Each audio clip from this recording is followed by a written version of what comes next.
Today I'll be giving you a rundown of the basics of algebra, which is essentially a branch of maths where we use letters and symbols to represent values. In algebra, the letters or symbols we use to represent values are called variables. And some examples of variables could be x or y, and a lot of the time we also use Greek letters, like for example theta or delta.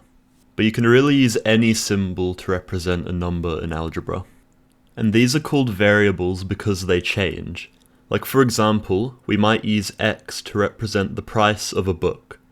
So if the book costs $20,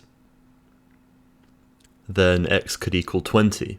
But if the price of the book goes up to $25, then x could equal 25. So the value of x would depend on the situation. And we can also use letters or symbols to represent things that don't change. And these are called constants. The most famous example of a constant is probably the Greek letter pi, which is a constant you might have used while doing circle calculations. And it represents an infinitely long number that's approximately equal to 3.1415. So in algebra, we make things called expressions out of numbers, variables, and constants. For example, x plus pi plus 5 might be an expression where x is a variable and pi could be a constant. Y minus 2 is an expression which just has a variable and a regular number. And 5 plus 7 also counts as an expression. And an expression becomes an equation when we add an equals sign and make it equal to something. So for example, if we wrote x plus pi plus 5 equals 10, that would be an equation. Alright, now that you know most of the basic terminology, let's have a look at solving basic algebraic equations. So here we have an equation on the screen that says solve x plus 7 equals 9. Now you might just be able to look at this and figure out what x is without doing anything special, but you won't always have simple equations like this, so it's important to know how to approach these. So to solve a basic algebra equation with one variable, your goal is to get the variable by itself. So the only thing on the left side of the equation should be the x, so that it reads x equals something. And the way you do that is by manipulating the equation using operations like addition, subtraction, multiplication, and division, along with some others. But the most important rule that you have to remember is, whatever you do to one side of the equation, you have to do to the other, otherwise the two sides aren't going to be equal anymore. So for example, if I take 2 from one side, I have to take 2 from the other side as well. So how can we isolate x here? Well, to turn x plus 7 into just x, you can take 7.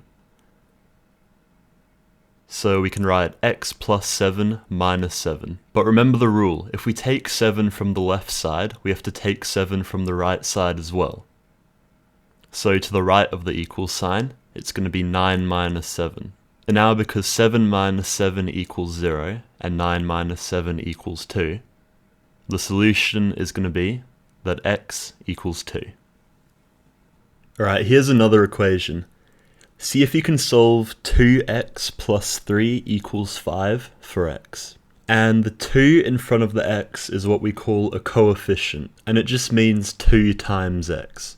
So when you see a number in front of a variable like this, you can just imagine a multiply sign between the number and the variable. Alright, now let's solve this. So we need to isolate x. So first let's get rid of the plus 3 on the left hand side by taking 3 from both sides. So 2x plus 3 minus 3 equals 5 minus 3. And that means that 2x equals 2. Now how can we turn 2x into just x by itself? Well, 2x is 2 times x, so we can cancel the 2 times by dividing both sides by 2. And that tells us that x equals 1. Alright, here's one more equation. See if you can solve this. Alright, so once again, we need to isolate x. So first, let's get rid of the plus 2 by taking 2 from both sides. And that shows us that x over 3 equals 2. Now how can we cancel the division by 3 on the left-hand side? Well, we can do the opposite of division, so we can multiply both sides by 3. So if we do 3 times x over 3 equals 2 times 3, we get x equals 6. What if we have a variable on both sides of the equation? For example, 4x plus 3 equals x plus 9.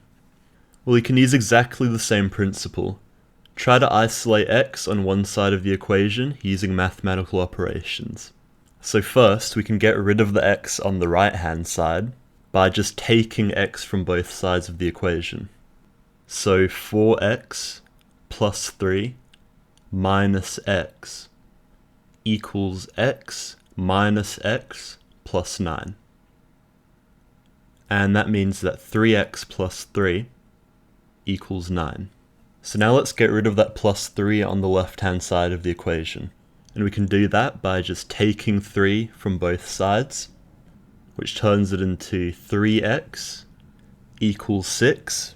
And now finally we can turn 3x into just x by dividing by 3. So if we divide both sides by 3, we get x equals 2. Now that we've gone through solving for the value of a variable, let's quickly review solving equations where we already know the value of the variable.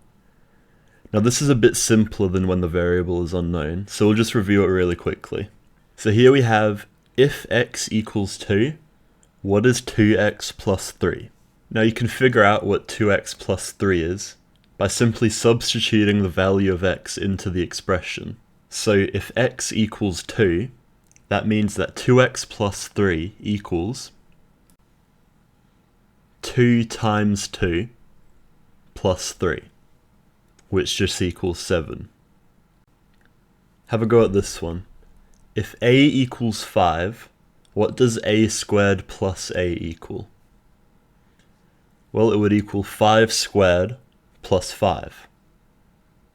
And 5 squared is 25, so it would be 25 plus 5, which equals 30. Now that we've gone through solving basic algebraic equations, I'll quickly go through some skills that you'll need to be familiar with when manipulating equations. So first, let's have a look at expanding brackets and the distributive property. And the distributive property says that when we have something like 2 times x plus y, where we multiply something in brackets by a number outside the brackets, you have to separately multiply each term inside the brackets by the number or variable outside the brackets. So in this case, we would have to multiply x by 2 and y by 2, and it would become 2x plus 2y. Here's another example. Let's expand the brackets for negative 3 times 2x plus 4. Negative 3 times 2x is negative 6x, and negative 3 times 4 is negative 12. So it would be minus 12. See if you can figure out how to expand this one. Well, it's just going to be 4 times x, which is 4x, plus 4 times negative 2y, which is just going to be minus 8y. What if we have two expressions in brackets being multiplied together like this? When each bracket has two terms inside, you expand them by doing this. First you multiply the first term in the first set of brackets by both terms in the second set of brackets. So x times x is x squared, and x times y is xy, so we do plus xy. And then we need to multiply the second term in the first set of brackets by both terms in the second set of brackets. So we do y times x, and that's yx or xy. So we do plus xy. And then y times y, which is y squared. So we do plus y squared. So that's the expanded expression, and we could simplify this a little bit by doing something called collecting like terms, but I'll go over that a bit later. Alright, have a go at this one. See if you can expand these brackets. It's just going to be 2a times 3b, which is 6ab, plus 2a times 4, which is 8a, plus negative b times 3b, which is minus 3b squared, and plus negative b times 4, which is minus 4b. And here's one more example. So have a go at expanding these brackets. Well, first we can use the distributive property and multiply both terms in the first set of brackets by 3.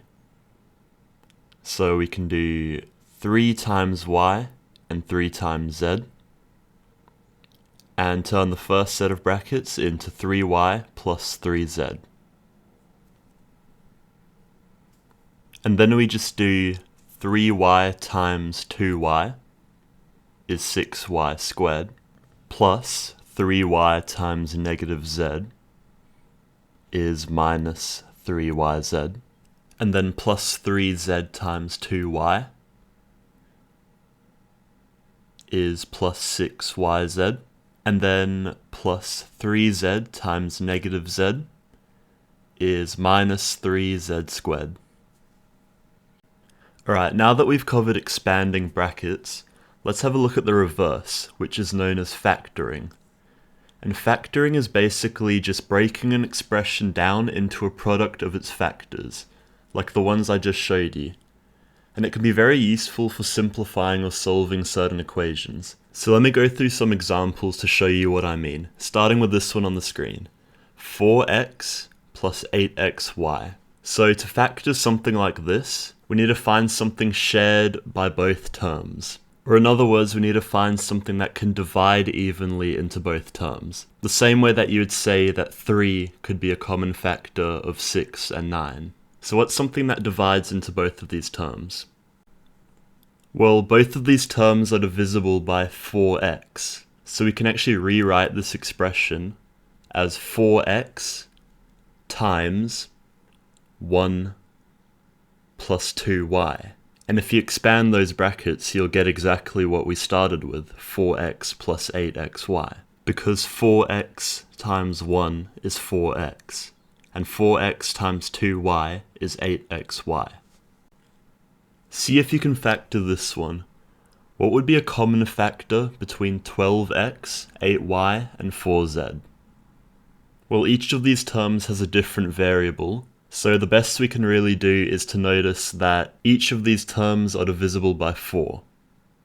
So that means we can rewrite it as 4 times 3x plus 2y plus z. Because 12x divided by 4 is 3x, 8y divided by 4 is 2y, and 4z divided by 4 is z. And once again, if you expand these brackets, you'll see that we end up with exactly what we started with. Now, a very common thing you'll have to factor in algebra is something called a quadratic, which is just an algebraic expression where the highest power of the variable is 2.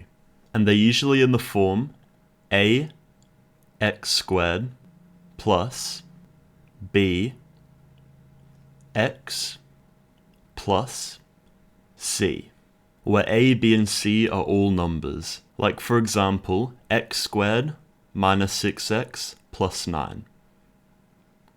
A is 1 because the coefficient of x squared is 1. B is negative 6. And c is 9. And being able to factor these is extremely important. So I'll quickly show you the simplest way to do that. What you need to do is you need to find two numbers that add together to give this middle number, and multiply together to give this constant at the end. So let's find two numbers that add together to give -6 and multiply together to give 9. Well, if you think about it, the two numbers are going to be -3 and -3, because -3 plus -3 is -6, and -3 times -3 is +9. So now that we have those two numbers, we can factor this quadratic. And to do that, all you need to do is do in brackets x plus the first number, which is -3, so it's going to be x minus 3, and then times, in a second set of brackets, x plus the second number, which is once again -3. So it's going to be x minus 3 times x minus 3 in brackets like this. And just a warning, you won't always be able to use this method, but since this is just an introduction to algebra, we'll just stick with quadratics where this method works. Let's try another one. See if you can factor this quadratic. Well, we need to find two numbers that add to equal 5 and multiply to equal 6. So what two numbers fit those criteria? 2 and 3. 2 plus 3 equals 5, and 2 times 3 equals 6. And that means that to factor this quadratic, it's just going to be x plus 2 times x plus 3. Another thing I want to quickly mention is a common beginner mistake. Have a look at this expression, x plus y in brackets squared. A lot of people might be tempted to say that this equals x squared plus y squared, but it actually doesn't. It actually equals x plus y times x plus y. You have to square the whole thing in the brackets, not just each individual term. So on the same note, a plus b to the power of 3 doesn't equal a cubed plus b cubed. It equals a plus b times a plus b times a plus b. Alright, finally, let's quickly go over collecting like terms, which is something you'll use a lot of to simplify expressions. So let's say you have something like x squared plus 3x plus 2x minus 6x plus 10x plus 5. Like terms are terms that have the same variables raised to the same power. So here 3x, 2x, -6x, and 10x are all like terms, because they all have x to the power of 1. So you can simplify this expression by combining these. So we can write x squared, and then for the like terms, 3 plus 2 minus 6 plus 10 is 9, so we can turn it into 9x, and then plus 5. So this is our simplified expression that we got by combining these like terms. Have a go at simplifying this expression by combining like terms. Well, we have 3x cubed and -x cubed, which we can combine into 2x cubed. Next, we have -2xy and +10yx. And remember, even though the variables are in a different order, x times y is the same as y times x, so these are still like terms. And that means we can combine them into plus 8xy. And then finally we just have the -7. So that's a simplified expression. And that's essentially everything I wanted to go over in this introduction to algebra. So now before we end the video, let's do some practice problems to make sure that you remember everything, starting with this one. If x equals 4, what does 2x squared plus 7 equal? Well, it's going to be 2 times 4 squared plus 7.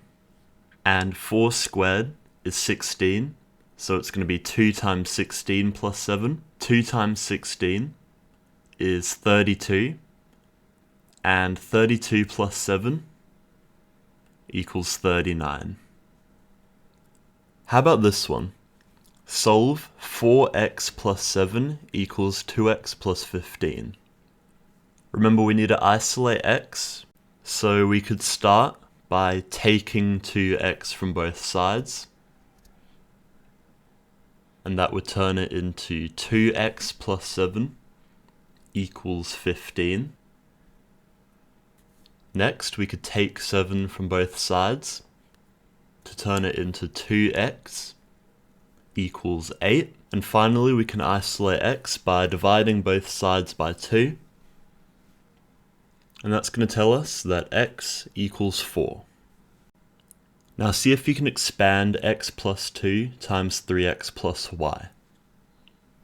It's going to be x times 3x, which equals 3x squared, plus x times y, which equals plus xy,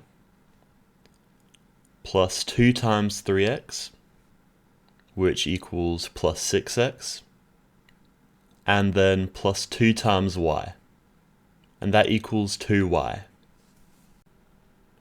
See if you can expand x minus 2 squared. Remember, it's going to be x minus 2 times x minus 2. And x times x is x squared. X times negative 2 is negative 2x. Negative 2 times x is negative 2x. And negative 2 times negative 2 is plus 4. And now we can also simplify this by collecting like terms and turn it into x squared minus 4x plus 4. How about factoring this expression? 3x plus 6y minus 9z. Well, these terms are all divisible by 3, so we could turn it into 3 times x plus 2y minus 3z. How about factoring this quadratic? We need to find two numbers that add to equal 7 and multiply to equal 12. So what would those two numbers be? Well, it could be 3 and 4, because 3 plus 4 is 7, and 3 times 4 is 12. And that would mean that the factored expression would be x plus 3 times x plus 4. And finally, see if you can simplify 2y squared plus 7y minus 3y squared minus 2y by collecting like terms. Well, you can combine 2y squared and negative 3y squared into negative y squared, and you can combine 7y and negative 2y into plus 5y. So that would be the simplified expression. And that's an introduction to algebra, so thanks for watching.